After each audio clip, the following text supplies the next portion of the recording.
பாதஸ்யாமிருதான் அன்னதானகுடம் விசாலமான மதுசுவம் வடக்கு வீதி கோபுரம் விசாலமான மதில் சுவர், கண்ணுக்கு எட்டிய வரை விசாலமான மதில் சுவர், உள்புற மதில் சுவர், உள்புறம் மதில் சுவர், உள்புறம் வடக்கு கோபுரம்.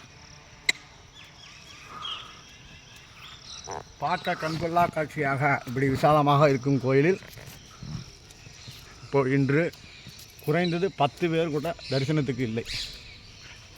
இன்று ஏகாதசி திருநாள். ஏகாதசி திருநாள் நாங்கள் வந்தது எங்களுக்கு கை நிறைய பிரசாதம் கொடுத்து நல்லா திருப்தி பண்ணி அனுப்பிச்சாங்க. நிறையா தீவுதிங்க மாதிரி காண பூக்கள், துளசி, இதை விட வேறு என்ன வேணும்? அவள், மெயினாக அவள் கிடச்சிது. குஷாலர் எடுத்துன்னு போனது கிருஷ்ணர்கிட்ட.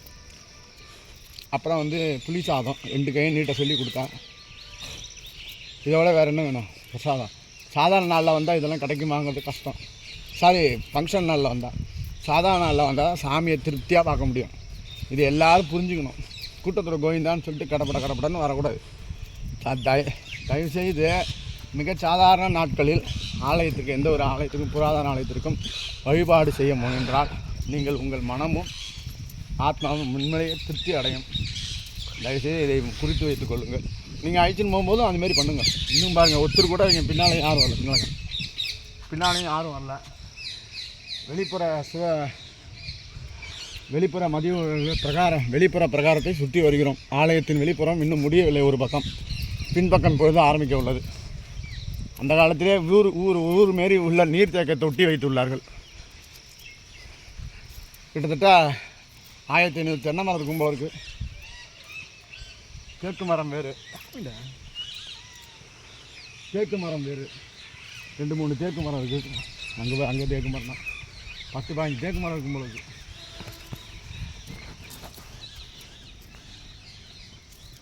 இந்த ஆலயத்தின் கும்பாபிஷேகம் எப்படியும் மதிப்பீடு பார்த்திங்கன்னா ஒரு 10 கோயிலுக்கு நடக்கிற கும்பாபிஷேகம் செலவாகும்னு நினைக்கிறேன். பெரிய பெரிய கோயிலுக்கெல்லாம் அந்த மாதிரி இருக்குது. நாகோடி ராஜகோபால சாமி கோயில் உள்ளே இவ்வளோ பெரிய செவரு இருக்கிறதுக்கு உள்ளே பெருமாளோ, ஆண்டாள், தாயார், சக்கர தாயார், உபரி தெய்வங்கள் கொஞ்சம் அவ்வளோதான் இருக்குது. ஆனால் இந்த செவரு தான் எஸ்டாப்ளிஷாக இருக்குது. இன்னொரு உள்ளே ஒரு 10 கோயில் கட்டலாம் பொழுது, அவ்வளோ 15 கோயில் கட்டலாம் பொழுது அவ்வளோ இடம் இருக்குது. அவ்வளோ அகலம் இருக்குது. அப்படியே கம்மி